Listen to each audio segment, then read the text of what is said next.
بسم الله الرحمن الرحيم. السلام عليكم ورحمة الله وبركاته. الحمد لله إن الحمد لله نحمده ونستعينه ونستغفره ونؤمن به ونتوكل عليه ونعوذ بالله من شرور أنفسنا ومن سيئات أعمالنا من يهده الله فلا مضل له ومن يضلل فلا هادي له وأشهد أن لا إله إلا الله وحده لا شريك له وأشهد أن محمدا عبده ورسوله أما بعد يا أيها الذين آمنوا اتقوا الله حق تقاته ولا تموتن إلا وأنتم مسلمون. எல்லாம் அல்ல அல்லாஹுவின் அடியார்களே, அருமை சகோதரர்களே, அல்லாஹுடைய மாபெரும் பேரருளால் வணக்கத்திற்கு தகுதியானவன் ஏக இறைவனாகிய அல்லாஹுவை தவிர வேறு யாரும் இல்லை என்கிற ஏகத்துவ கொள்கையினை ஏற்றவர்களாகவும், மேலும் பின்பற்ற தகுதியானவர் அல்லாஹுடைய இறுதி இறை தூதரான அன்னலம் பெருமகனார் முகமது நபி ஸல்லல்லாஹு அலைஹி வஸல்லம் அவர்கள்தான் என்கிற தூதுத்துவ கொள்கையினை ஏற்றவர்களாகவும், அல்லாஹுவும் அல்லாஹுடைய தூதர் அவர்களாலும் காட்டி தந்த வழியின் அடிப்படையிலே இந்த ஜும்மாவுடைய தொழுகையை நிறைவேற்றுவதற்காக நாம் எல்லாம் இங்கே ஒன்று கூடியிருக்கிறோம். எப்படி அல்லாஹ் ரப்புல் ஆலமீன் நம் அனைவரையும் இந்த நல்ல தருணத்திலே இங்கு ஒன்று கூட்டினானோ, அதேபோல் இன்ஷா அல்லாஹ் நாளை மறுமையில் நம் பாவங்களை மன்னித்து வல்ல ரஹ்மான் உங்களையும் என்னையும் சொர்க்கத்திலே ஒன்று கூட செய்வானாக என்ற பிரார்த்தனையோடு எனது உரையினை ஆரம்பம் செய்கின்றேன். இஸ்லாம் என்னும் இந்த இறை மார்க்கம் ஒரு மனிதன் சக மனிதனுக்கு செய்ய வேண்டிய கடமைகள் குறித்தும் போதிப்பதை நாம் பார்க்க முடிகிறது. எப்படி ஒரு மனிதன் தன் இறைவனுக்கு செய்ய வேண்டிய கடமைகளை இஸ்லாம் கற்றுத்தருகிறதோ, அதுபோன்று ஒரு மனிதன் தன்னை சுற்றி இருக்கிற சக மனிதனுக்கு செய்ய வேண்டிய கடமைகள் குறித்தும் நமக்கு இஸ்லாம் எடுத்துரைப்பதை பார்க்கிறோம். ஒரு பெற்றோர் தன் பிள்ளைக்கு செய்ய வேண்டிய கடமைகள் என்று இஸ்லாம் வழிகாட்டுதலை பார்க்கிறோம். ஒரு பிள்ளை தன் பெற்றோருக்கு செய்ய வேண்டிய கடமைகள் இருக்கிறது. ஒரு கணவன் தன் மனைவிக்கு செய்ய வேண்டிய கடமை என்று இருக்கிறது. ஒரு மனைவி தன் கணவனுக்கு செய்ய வேண்டிய கடமை இருக்கிறது. ஒரு முதலாளி தன் தொழிலாளிக்கு செய்ய வேண்டிய கடமை இருக்கிறது. இப்படி பல்வேறு மனிதர்கள் செய்ய வேண்டிய கடமைகளை குறித்து இஸ்லாம் நமக்கு பேசுவதை பார்க்கிறோம். அதில் ஒரு கணவன் தன் மனைவிக்கு செய்ய வேண்டிய கடமைகள் என்ன, ஒரு கணவன் தன் மனைவியை எவ்வாறு கையாள வேண்டும் என்கிற செய்தியைத்தான் இன்ஷா அல்லாஹ் இன்றைய தின உரையில் நாம் அறிந்து கொள்ள இருக்கிறோம். அல்லாஹ் ரப்புல் ஆலமீன் திருமறை குர்ஆன் 2வது அத்தியாயம் 187வது வசனத்தில் இறைவன் ஒரு உதாரணத்தை எடுத்து சொல்கிறான். ரத்தின சுருக்கமான ஒரு உதாரணம், ஆழமான கருத்துக்களை கொண்டிருக்கிற ஒரு உதாரண சொல். அல்லாஹ் சொல்லுகிறான், குன்ன லிபாசுல்லக்கும் வ அன்தும் லிபாசுல்லகும். அவர்களுக்கு நீங்கள் ஆடையாகவும் உங்களுக்கு அவர்கள் ஆடையாகவும் இருக்கிறீர்கள். கணவனுக்கு மனைவி ஆடையாகவும் மனைவி என்பவள் கணவனுக்கு ஆடையாகவும் இருக்கிறீர்கள் என்கிற செய்தியினை இறைவன் சொல்லுகிறான். எப்படி ஆடை என்பது நம்மளோடு ஒட்டி உறவாடி கொண்டிருக்கிறதோ, அப்படிதான் கணவன் மனைவியும் ஒட்டி உறவாட வேண்டும் என்கிற செய்தியை இறைவன் சொல்லுகிறான். எப்படி ஆடை நமக்கு கண்ணியத்தை பெற்றுத் தருகிறதோ, அப்படித்தான் ஒரு மனைவி தன் கணவனுக்கு கண்ணியத்தை பெற்றுத்தர வேண்டும். எப்படி ஒரு ஆடை நம்மை பாதுகாக்கிறதோ, அப்படித்தான் மனைவியை ஒரு கணவன் பாதுகாக்க வேண்டும். எப்படி ஒரு ஆடை நமக்கு தன்னம்பிக்கையை ஏற்படுத்துகிறதோ, அப்படித்தான் ஒரு மனைவி தன் கணவனுக்கு தன்னம்பிக்கையை தர வேண்டும் என்கிற செய்தியை இந்த குர்ஆன் வசனத்தின் ஊடாக நம்மளால் புரிந்து கொள்ள முடிகிறது. அதே போன்று அல்லாஹ்வுடைய தூதர் அவர்கள் சொல்றாங்க, மனிதர்கள் பெறுகின்ற பொக்கிஷங்களிலே மிக சிறந்த ஒன்று எது தெரியுமா என்கிற கேள்வியை அல்லாஹ்வுடைய தூதர் முன்வைத்து விட்டு சொல்லுகிறார்கள். இந்த உலகத்திலேயே மனிதர்களுக்கு கிடைக்கப்பெறுகிற மிக பெரும் பொக்கிஷம், சிறந்த பொக்கிஷம் எதுவென்று சொன்னால் நல்ல மனைவி தான். யாருக்கு நல்ல மனைவி கிடைக்கப்பட்டிருக்கிறாளோ அதுதான் ஒரு மனிதன் சந்திக்கிற மிக பெரும் பொக்கிஷமாக இருக்கிறது. பொக்கிஷம் என்றால் விலை மதிப்பற்ற பொருளாக இருக்கிறது. ஒரு பொக்கிஷம் நமக்கு கிடைக்கப்பட்டது என்றால் அதை நாம் எப்படி பாதுகாப்போம்? அந்த பொக்கிஷத்தை நாம் எப்படி பாதுகாப்போமோ அதுபோல் உங்களுடைய மனைவியை நீங்கள் பாதுகாக்க வேண்டும். அவள் ஆகச்சிறந்த, இந்த உலகத்தில் ஆகச்சிறந்த பொக்கிஷமாக இருக்கிறாள் என்பதை அல்லாஹ்வுடைய தூதர் அவர்கள் சொல்லுவதை பார்க்கிறோம். அதே போன்று மேலும் அல்லாஹ்வுடைய தூதர் சொல்றாங்க, இந்த உலகத்திலேயே பயனளிக்கக்கூடிய செல்வங்கள் ஏராளமானதாக இருக்கிறது. மனிதர்களுக்கு பயன் தருகிற செல்வங்கள், பொருளாதாரம் இருக்கிறது, சொத்து பத்துகள் இருக்கிறது, நிலங்கள் இருக்கிறது, வாகனங்கள் இருக்கிறது, இப்படி நிறைய உங்களுக்கு பயனளிக்கக்கூடிய செல்வங்கள் இருக்கிறது. அந்த செல்வங்களில் மேலான செல்வம் எது தெரியுமா? அல்லாஹ்வுடைய தூதர் சொல்றாங்க, உங்க மனைவி தான். சிறந்த பொக்கிஷம் உங்களுடைய மனைவி தான், மேலான செல்வம் உங்களுடைய மனைவி தான் என்று அல்லாஹ்வுடைய தூதர் அவர்கள் சொல்லுவதை பார்க்கிறோம். அதே போன்று திருமறை குர்ஆன் 30வது அத்தியாயம் 21வது வசனத்தில் இறைவன் சொல்லுகிறான், நீங்கள் உங்களுடைய மனைவியரிடத்திலிருந்து நிம்மதி பெற வேண்டும் என்பதற்காக அவர்களை உங்களிலிருந்தே நாம் படைத்திருக்கிறோம்.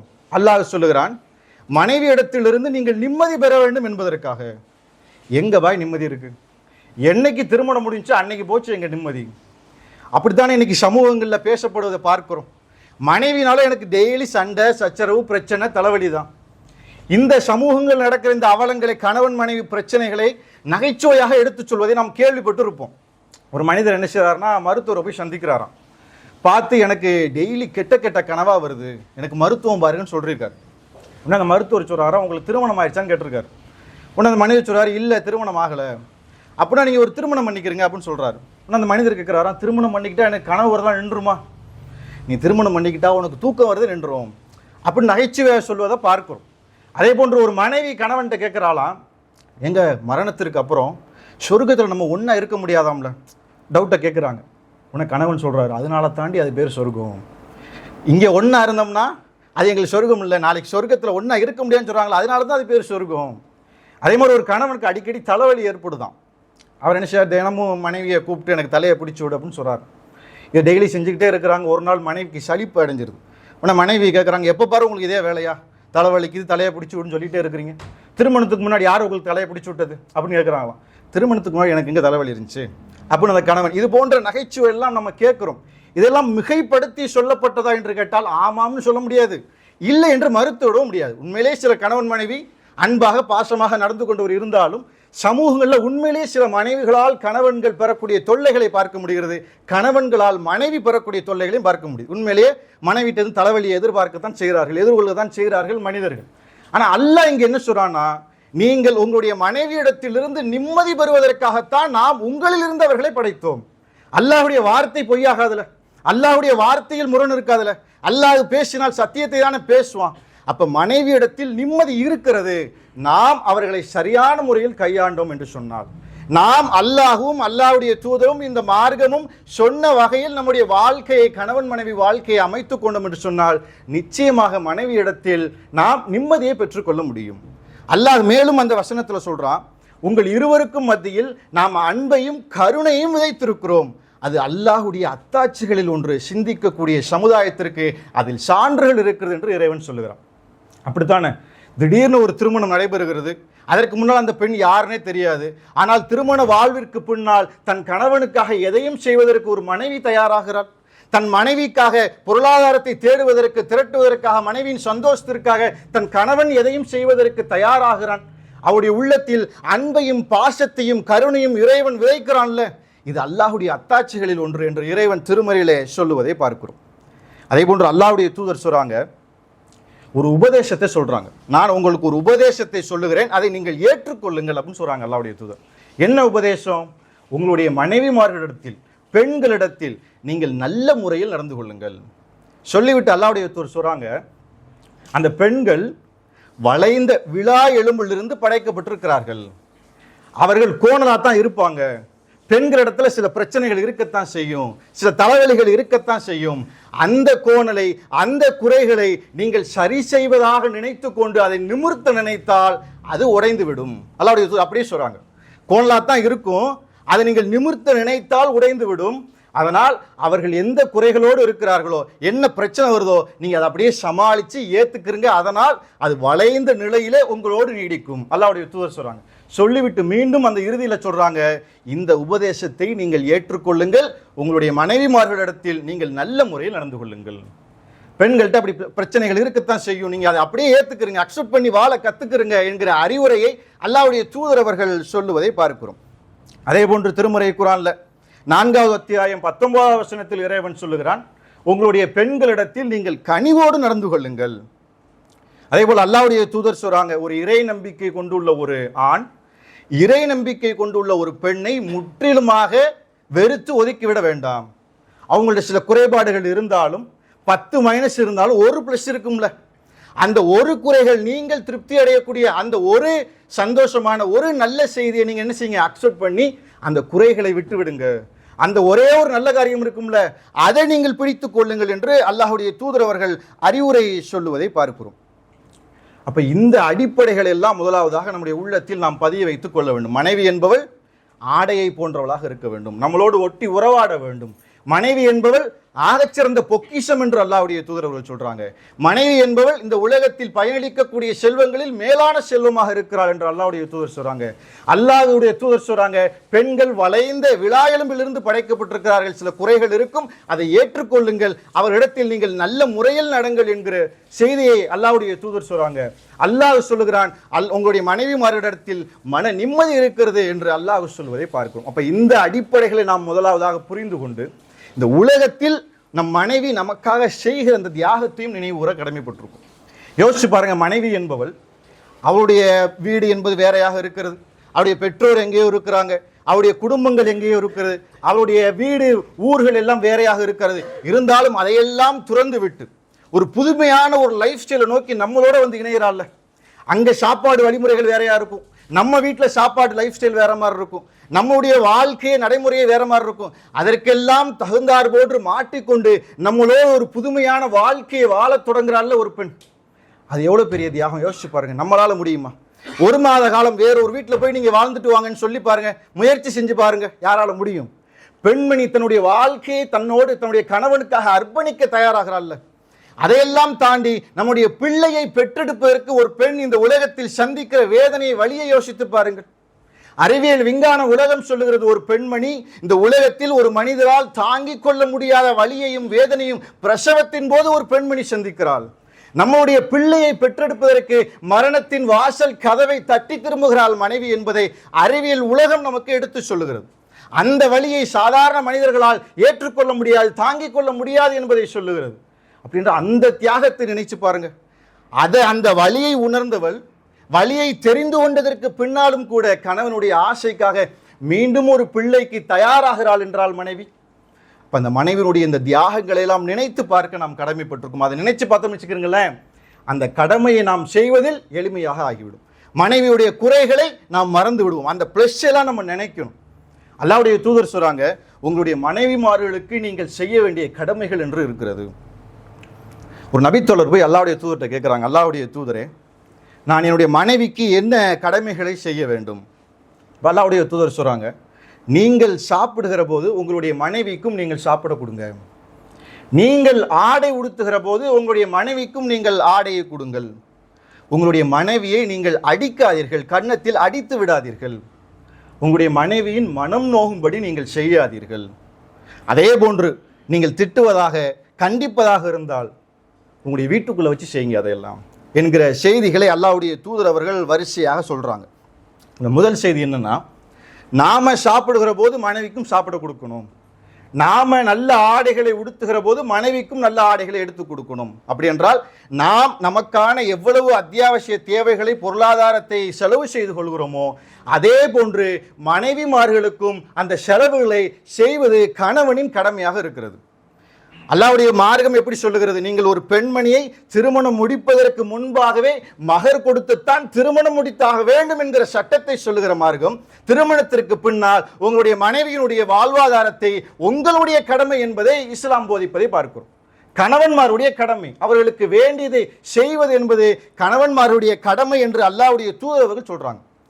அல்லாஹ்வுடைய தூதர் மேலும் சொல்றாங்க, யார் இந்த உலகத்தில் அல்லாஹ்வுடைய திருப்தியை நாடி அல்லாஹ்வின் பாதையில் எதை செலவு செய்தாலும் அதற்கு மறுமையில் நன்மை உண்டு. உங்களுடைய மனைவிக்கு ஒரு வாய் உணவை நீங்கள் அன்போடு உங்களுடைய மனைவிக்கு நீங்கள் ஊட்டி விடுறீங்கல்ல, அதுக்கு கூட நாளை மறுமையில் கூலி உண்டு என்று அல்லாஹ்வுடைய தூதர் அவங்க சொல்றாங்க. மேலும் அல்லாஹ்வுடைய தூதர் சொல்றாங்க, யார் உங்களுடைய பொறுப்புகளுக்கு கீழே உள்ளவர்களை கவனிக்காமல் விட்டு விடுகிறாரோ, பொருளாதாரத்தை செலவு செய்யாமல் கஞ்சத்தனம் பிடித்துக்கொண்டு மனைவியை கவனிக்காமல் பெற்றோர்களை கவனிக்காமல் விட்டு விடுகிறார்களோ அவர்கள் பாவி என்பதற்கு அது போதுமானதாக இருக்கிறது. மனைவியை நம்ம கவனிக்கலன்னு சொன்னா நம்ம பாவியின் பட்டியலில் வந்துருவோம். அல்லாஹ்வுடைய தூதர் எச்சரிக்கிறாங்க. அப்ப இந்த பொருளாதாரத்தினால் இன்றைக்கு குடும்பங்களில் நிறைய பிரச்சனைகள் எழுவதை பார்க்கிறோம். நிறைய விவாகரத்தினுடைய பின்னணியில் இந்த பொருளாதாரம் இருக்கிறது. என் கணவன் என்னை சரியாக கவனிச்சுக்கிற மாட்டாரு, எனக்கு ஒழுங்கான முறையில் செலவு செய்ய மாட்டேங்கிறாரு, ஏன் என் பிள்ளைக்கு கூட பால்மாவு கூட வாங்கி தர மாட்டேங்கிறார் என்று சொல்லி விவாகரத்து வரைக்கும் குடும்பங்கள் செல்லுவதை பார்க்கிற மாதிரி பின்னணியில் இந்த பொருளாதாரம் இருக்கிறத பார்க்கிறோம். கஞ்சத்தனம் பிடிச்சு கொண்டு தனக்குத்தான் எல்லாத்தையும் செலவு செஞ்சுக்கிறார். வெளியே போவார், ஃப்ரெண்ட்ஸோட சுற்றுவார், நல்ல சாப்பாடு சாப்பிடுவார், ஷாப்பிங் மால் போவார், பிடிச்ச சட்டையை போட்டுக்குருவார், வாங்கிக்குருவார். ஆனால் மனைவிமார் ஒன்று கேட்டாங்கன்னு சொன்னால் அது செய்கிறது கிடையாது. இப்போ தானே வாங்கி கொடுத்தேன், அதுக்குள்ளாட்டி என்ன? அல்லாஹ்வுடைய தூதர்கிட்ட இதே மாதிரி ஒரு கேஸ் ஒன்று வருது. யாரு? ஹிந்த் பிந்து உத்பா ரலியல்லாஹு அன்ஹு அவர்கள் வராங்க அல்லாஹ்வுடைய தூதர்கிட்ட. அல்லாஹ்வுடைய தூதரே, என்னுடைய கணவர் அபு சுஃபியான் இருக்கிறார்ல, ரொம்ப கஞ்சத்தனமாக இருக்கிறார் அல்லாஹ்வுடைய தூதரே, எனக்காக எந்த செலவும் செய்ய மாட்டேங்கிறார், என் பிள்ளைக்காக கூட எதுவும் தர்றதில்லை, அவற்றிருந்து அவருக்கு தெரியாமல் நானாக கொஞ்சம் எடுத்துக்கிறேன் அதை தவிர அப்படின்னு சொல்கிறாங்க. என் கணவன்ட்டு நானாக கொஞ்சம் எடுத்துக்கிறேன், அதை தவிர அவர் எதுவுமே எனக்கு தரதில்லை. அல்லாஹ்வுடைய தூதர் சொல்கிறாங்க, அப்படி என்றால் உனக்கும் உன் பிள்ளைக்கும் தேவையானதை நியாயமான அளவிற்கு உன்னுடைய கணவனுக்கு தெரியாமல் நீ எடுத்துக்கொள். மனைவிமார்களுக்கு அல்லாஹ்வுடைய தூதர் ஒரு சட்டத்தை சொல்லித்தரார்கள். என்னன்னா, கணவன் தரலைன்னு சொன்னா, கஞ்சத்தனம் பிடித்தார் என்று சொன்னால், அதாவது பொருளாதாரம் இருந்து கொண்டு, சிலர் உண்மையிலே பொருளாதாரத்தில் பற்றாக்குறையாக இருப்பாங்க, அவங்களுக்கு இந்த சட்டம் பொருந்தாது. கணவன்மார்கிட்ட நிறைய பொருளாதாரம் இருக்குது, ஆனால் மனைவிக்கு செலவு செய்வதற்கு யோசிச்சுக்கிட்டு கஞ்சத்தனம் பிடிக்கிறாரா? அப்படி என்றால் மனைவிமார்கள் அந்த கணவனிடத்திலிருந்து பொருளாதாரத்தை அவர்களுக்கு தெரியாத வண்ணம் நியாயமான அளவிற்கு எடுத்துக்கொள்ளலாம் என்கிற சட்டத்தை அல்லாஹ்வுடைய தூதர் அவர்கள் சொல்லித் தருவதை பார்க்கிறோம். அப்போ இந்த செய்தியினூடாக நம்மளால் என்ன புரிந்து கொள்ள முடிகிறது? பொருளாதாரத்தை செலவு செய்வது என்பது, மனைவிக்காக கொடுப்பது என்பது மார்க்கத்தில் மிக முக்கியமான கடமையாக பேசப்படுகிறது. அப்போ அந்த பொருளாதாரத்தை நம்முடைய மனைவிக்காக ஒரு கணவன் செலவு செய்வது என்பது நம்முடைய கடமையாக இருக்கிறது. அதே போன்று அல்லாஹ்வுடைய தூதர் சொல்றாங்க, மனைவிமாருடைய அந்த ஆசை என்ன என்பதை கேட்டு நீங்கள் அதை என்ன செய்யணும்? அவங்களுக்கு நிறைவேற்றி கொடுக்கணும். அதை எதிர்பார்ப்பாங்க. மனைவிமார்களுக்கு நிறைய ஆசைகள் இருக்கும். நம்ம இன்னைக்கு வெளி உலகத்தில் போயிட்டு வந்துடுறோம், 4 இடங்களை போயிடுறோம், 4 நபர்களை சந்திக்கிறோம். மனைவிமார்கள் வீட்டுக்குள்ளே இருக்கிறாங்க. அவனுடைய ஆசைகள் என்ன என்பதை கேட்டு நீங்கள் பூர்த்தி செய்ய வேண்டியது ஒரு கணவனுடைய கடமையாக இருக்குது. அல்லாஹ்வுடைய தூதரை செஞ்சுருக்கிறாங்க, வழிகாட்டி இருக்கிறாங்க. அன்னை ஆயிஷா ரலியல்லாஹு ஒரு செய்தியை சொல்கிறாங்க.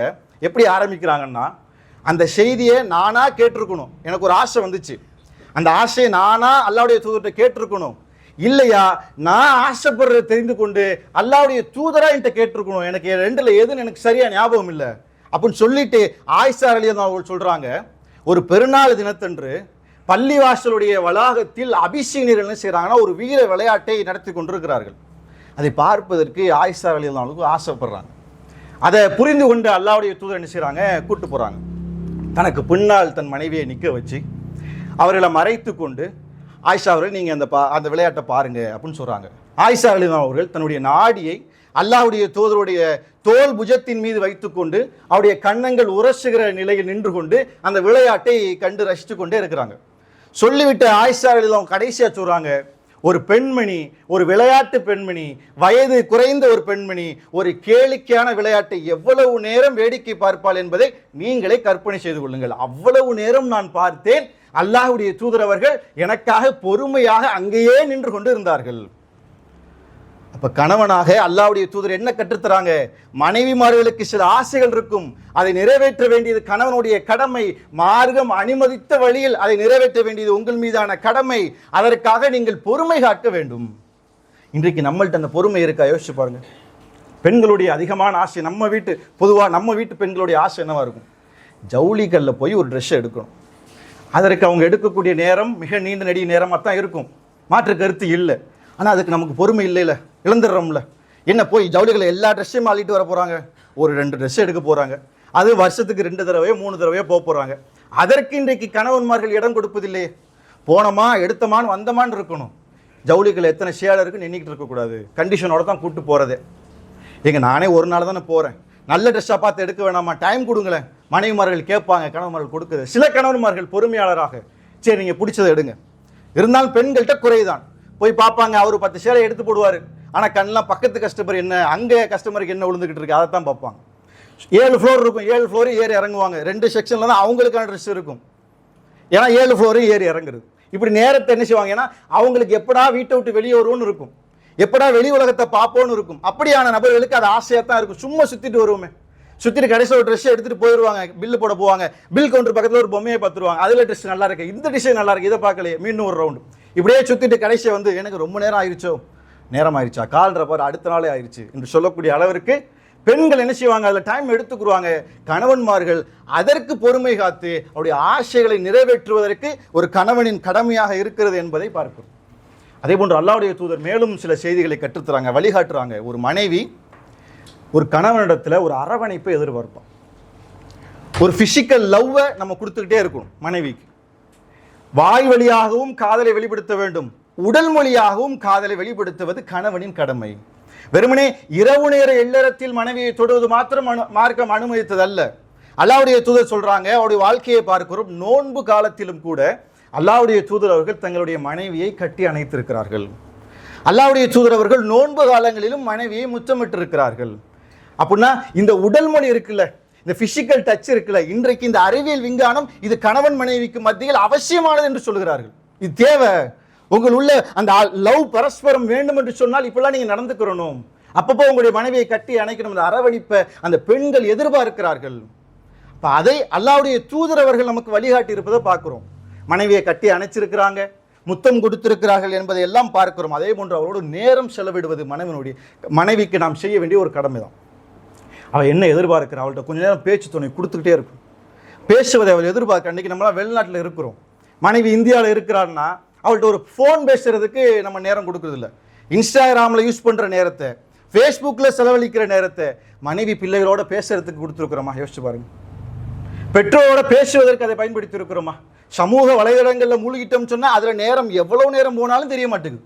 மனைவிட்டு ஒரு 10 நிமிஷம் பேசினா போர் அடிச்சது, வேற என்ன செய்தி, சரி நாளைக்கு பேசுகிறேன், கட் பண்ணிடு. இப்படி தான் நம்முடைய லைஃப் ஸ்டைல் போயிட்டு இருக்கு. அவர்களுக்கான நேரத்தை கொடுப்பதும் நம் மீது மார்க்கம் வழிகாட்டிய ஒன்றாக இருப்பதை பார்க்கிறோம்.